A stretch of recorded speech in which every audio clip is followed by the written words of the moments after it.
والدین کی نافرمانی۔ کسی جنگل میں ایک ریچھ اور بندر دوست تھے۔ دونوں بہت شرارتی تھے اور اپنے والدین کی بات نہیں مانتے تھے۔ وہ دور دور تک سیر کرنے چلے جاتے تھے۔ ان کے والدین انہیں ڈانٹتے کہ دور نہ جایا کرو، لیکن وہ ان کی ایک نہیں سنتے تھے۔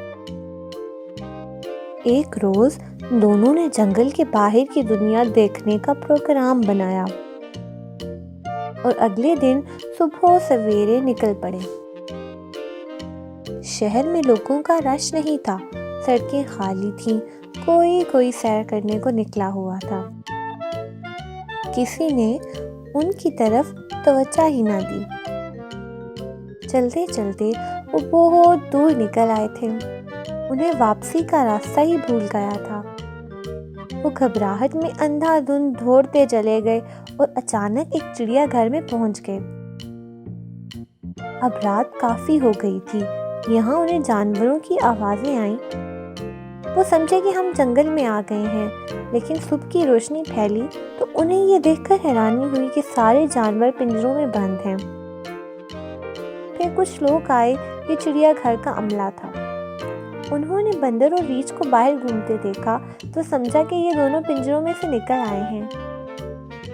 انہوں نے بندر اور ریچھ کو علیحدہ علیحدہ پنجروں میں بند کر دیا۔ اب وہ دونوں آپس میں بھی جدا ہو گئے۔ بندر ایک کونے میں اونچی آواز میں رونے لگا۔ باقی بندر اسے سمجھا رہے تھے کہ اب کیا فائدہ، تمہیں پہلے ہی اپنے ماں باپ کا کہنا ماننا چاہیے تھا۔ بندر اور ریچھ کو اپنے والدین کی نافرمانی کی سزا مل چکی تھی۔ تو پیارے بچوں، اس کہانی سے ہمیں یہ سبق ملتا ہے کہ اپنے والدین کا کہنا ہمیشہ ماننا چاہیے۔